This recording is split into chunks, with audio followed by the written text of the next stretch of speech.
Second A3 Fair. Now, I didn't say annual because we're not sure we're going to do this every year. But hey, we're having fun with it this year. And you know, I've had a chance to go on a tour of quite a few different lean organizations over the past year with Unju and others.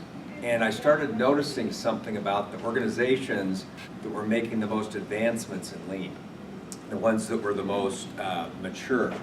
And the one thing in common that they have is they're really good at problem solving. I mean, really good at problem solving. And so that's why we're so focused on, if I can do this, continuing to build our own problem solving muscles. Because this is the key to advancement in a lean culture. If you can get better and better at this, it makes all the difference. And so that's why we focus so much attention on this, because we want to really promote this culture of problem solving. We think that that makes your work more rewarding. It also benefits our customers, so it's got that dual benefit. And the other thing I think that's great about it is it really promotes a culture of learning and sort of shared learning and being together on it and having some fun. And so that's really what this A3 Fair is about. How do we learn together? How do we have some fun? So culture is created by what you promote. So we are promoting A3 because it's tied to our problem solving. And we really think if we can emphasize this and get better and better at it, we will make advancements like those other lean organizations that we have been touring. And I think that we're already seeing the results of that as part of our employee survey, where FBOD is really leading the way when it comes to lean, and I'm really proud of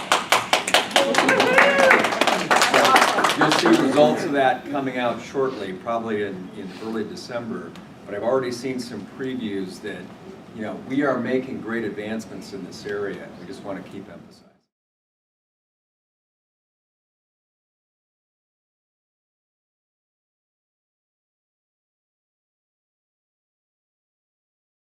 Corrections, anything like that.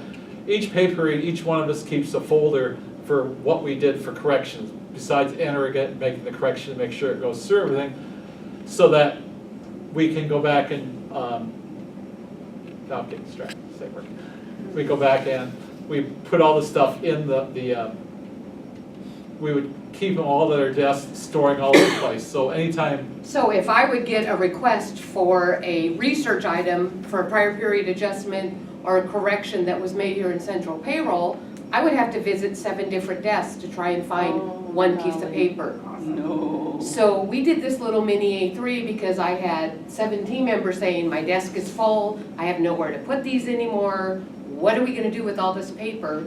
So we said, well, we're gonna start with the small piece, which is our per pay period adjustments. Our team we have the lovely file cabinets under the windows that were empty, never used, other than for party goods and things, so we cleared those out. We have now created our per pay period adjustment folders that each of the 7 payroll administrators will group theirs together and keep them in one central location. Nice. And hopefully, and well, our bigger project is to clean up this mess, which is not just our group of 7, it's the whole payroll department, because there's stuff back there like, we've got like folders for each individual person, which will have every direct deposit W-4, their union card they've ever had since they've been in the county. We've got files back there, 2 rows of files for garnishments. We got 2 rows of files for God knows what else back there. And it's pretty well packed when you go back there. And that's kind of our bigger A3 someday to figure out, how, hopefully soon, because they're running our room back there, to get rid of all that. But first we have to get W-2s done, then we'll go into the clean out the file room mode. The other. And then we did a second mini A3 because we had a shortfall or a gap in the PeopleSoft system where we were not getting, we had no queries, no tools to audit rehires and transfers. In PeopleSoft, when you have a general deduction like a union dues, or you have additional pays because you have a license that your union says you get additional pay for, they don't shut off when you terminate or when you transfer. So if we don't do this audit every payday, we could have overpayments to the unions, we could have overpayments to our employees. So I worked with our functional team to develop a query so that it pulls certain action reason codes for rehires and transfers. Then I can divide it up among our 7 payroll administrators that take care of each of the different departments.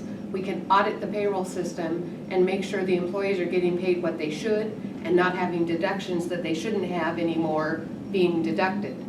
So it'll give our payroll team a better grasp of, yes, I knew you transferred, we've gotten that cleaned up, everything's good, instead of putting out the fire after the fact because we get an angry employee calling saying, I don't work for that union anymore, I want my dues back, and we have to push them off to the union because we don't hold the money. Payday happens, the union gets the money. So this is a better feel for payroll and a better feel for our employees because they'll feel like they care, my paycheck's right, I've transferred, but I don't have to chase down money or give back money I shouldn't have gotten. And I had that happen, so that's awesome. okay, you know what I'm talking about? Oh, yeah. Because Yeah. we don't know, the only way we know to turn off your union dues is if, of course, then the problem is you don't know this, we don't know that you got promoted or changed Or from. transferred or, yeah. I've now promoted you a director and you were paying dues 117. Mhm. Well, how do we know? Mhm. Well, either you told me, HR tells me, and there are some HRs, I'm gonna talk about ours, that say it's an employee's problem. Oh, wow. Or the union will notify us after you were to say, I'm picking on you, not that you did, I don't remember. I did But not. sometimes people will go to the union and Yeah. say, why am I paying dues? So the union will send me an email. Yeah. And that's how I find out. Or if I see some crazy, like Transit's got the bulletin saying, we're proud to announce that this person's been promoted. Well, I happen to know like chiefs are in 17 and the dispatchers are 587. So if I see that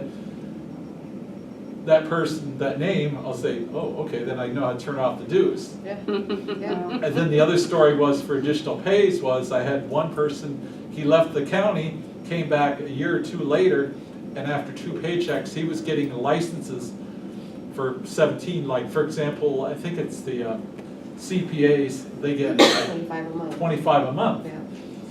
for having a license, or boiler license for wastewater, they're different licenses.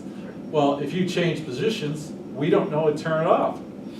Anyway, he was honest enough to tell me, and he says, yeah, just take it back the next. So, actually we do it 1 paycheck, but 2 whatever, and I took it back, got fixed.